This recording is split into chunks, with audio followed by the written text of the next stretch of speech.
Today, I'll be book talking novels that showcase strong female protagonists in young adult fantasy literature. A Court of Thorns and Roses is the first book in a young adult fantasy series by Sarah J. Maas. Feyre is a 19-year-old huntress who has been working hard to provide for her father and sisters. When Feyre kills a wolf in the woods surrounding their home, a monstrous beast comes to claim her life as payment. Forced to accompany this beast to the realm of the Fae, who once ruled over the humans, Feyre is introduced to Tamlin, the High Lord of the Spring Court, who is the beast in disguise. After expecting the worst, Feyre is surprised that she is treated like a guest in Tamlin's household. As Feyre begins to feel something more for Tamlin, his secrets are exposed, and a dark presence settles over the fairy realm. Feyre must work together with the Fae, or risk dooming both of their worlds. Feyre is a strong survivor, able to hunt and provide for her family when her father has given up. She's lived through starvation and poverty and survives many more trials during this book. She's not afraid to take control of her life and make decisions for herself. I love Feyre because she's a practical girl and never expects kindness from anyone. She is wary of the Fae and takes her time getting to know them, especially those in Tamlin's court. Feyre's character development throughout the book is very satisfying to read. As you can see, Sarah J. Maas has a way with writing strong female characters. Throne of Glass, also by Sarah J. Maas, is the first installment of the popular Throne of Glass series. In it, we follow Celaena Sardothien, an 18-year-old female assassin, as she attempts to join the royal court as the king's royal assassin through a series of contests. After serving a year in prison, Celaena catches the eye of the Crown Prince Dorian Haviard, who promises her freedom if she competes as his champion for the title of the royal assassin. When her opponents start dying under suspicious circumstances, Celaena must solve the mystery before she is next. Celaena is the ideal strong female character.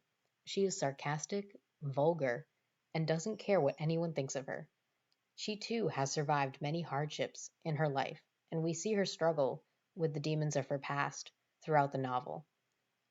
She exudes confidence, and her tactical prowess with weaponry is very entertaining to read.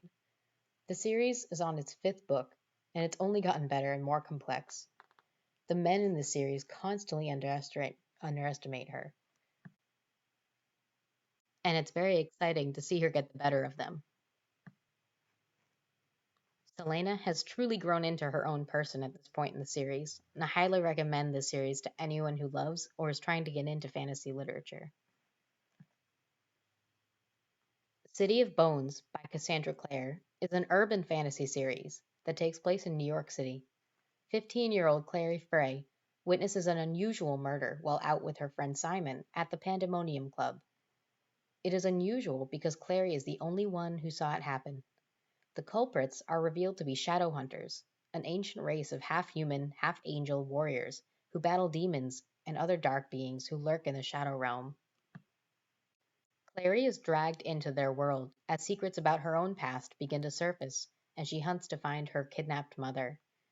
Clary's stubbornness and fiery determination propel her drive to find her mother and the answers she desperately craves.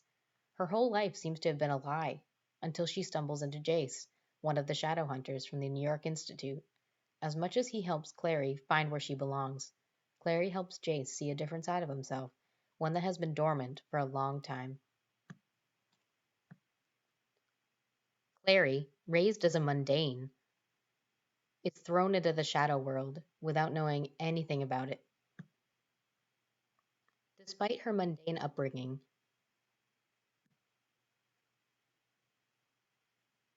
Clary is willing to adopt shadow hunter customs very eagerly and becomes a natural. Watching Clary slowly decipher shadow hunter customs is very interesting to read, as she's accompanied by her mundane friend Simon. who has no connection to the shadow world. Clary is loyal to her friends, mundane or shadow hunter alike, and is determined to make a difference in this world. If you enjoyed this book, check out the TV show Shadowhunters on Freeform, which premiered last year and starts its second season this January. Shadow and Bone by Leigh Bardugo is the first book in the Grisha trilogy and follows a young soldier named Alina. The nation of Ravka has been split in two by the Shadowfold, a great barren gap in the earth populated by beasts that prey on human flesh.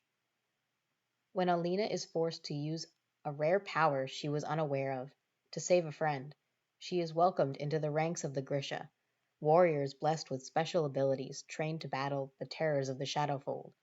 Settling into the royal court with the other Grisha, Alina's loyalties and powers will be tested as she discovers the secrets of the fold and those who seek to expand it and destroy Ravka in the process.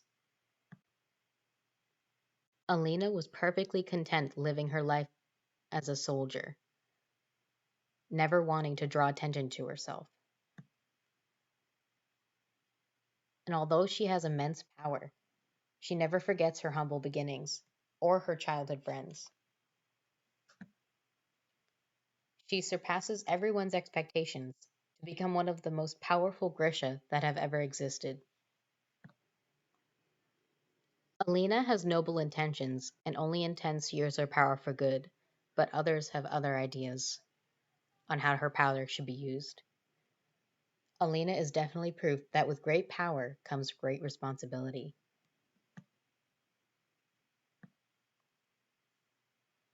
In An Ember in the Ashes by Saba Tahir, Leia is a scholar slave, a member of a class of society that has been cut down by the martial warlords who now run the Empire. Leia lives with her grandparents and her brother, orphaned by the war that destroyed their once great and noble people. When her brother is taken by Masks, an elite martial guard trained to torture and kill, Leia embarks on a perilous journey to rescue him. She will have to sacrifice everything in order to save her brother, including her freedom. Leia infiltrates the military academy to spy for a rebel group who offer to rescue her brother from prison. There she meets Elias, an academy student and the son of the most ruthless general in the Empire. Despite his obvious danger to her, Leia sees the good in him. They will have to work together to get out alive. Leia is not strong, nor is she brave, yet she risks her life to rescue her brother against all better judgment. It is her weaknesses that propel her forward on this quest, and her humility that allows her to get close to Elias, who is desperate for a way out of the academy. It's great to see Leia's ideas and opinions valued in a time where this society doesn't acknowledge women's accomplishments. Leia's strengths lie within her mind and her heart. Falling Kingdoms by Morgan Rhodes is an epic young adult fantasy series following multiple perspectives through a kingdom ravaged by war. Two of those perspectives are princesses on either side of the kingdom. Cleo is every bit the spoiled royal. Her biggest decisions are what wine to drink or what party to attend. Then her father is murdered, and King Gaius takes her throne.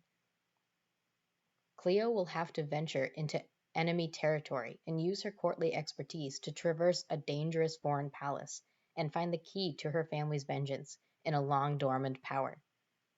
Lucia is the daughter of the most feared king in the realm, but she doesn't exude power like her father or her brother Magnus. Lucia prefers solitude to social gatherings, her only true friend being Magnus. When a truth about her past and her heritage comes to light, Lucia will need to decide where her loyalties lie before war breaks her family apart. Both Cleo and Lucia are underestimated by their male companions. Although their narratives are part of a larger story, these two women stand out as having different kinds of power. Cleo uses her knowledge of court, gossip, and history to her advantage, while Lucia harnesses her own special power inside herself, a power that could tear apart the world. Lucia feels lost about learning about the truth about her family, and Cleo has always had her father to rely on until now. Even though they come from different families, these girls are very much alike, and both must struggle to find their spots in the emerging kingdom.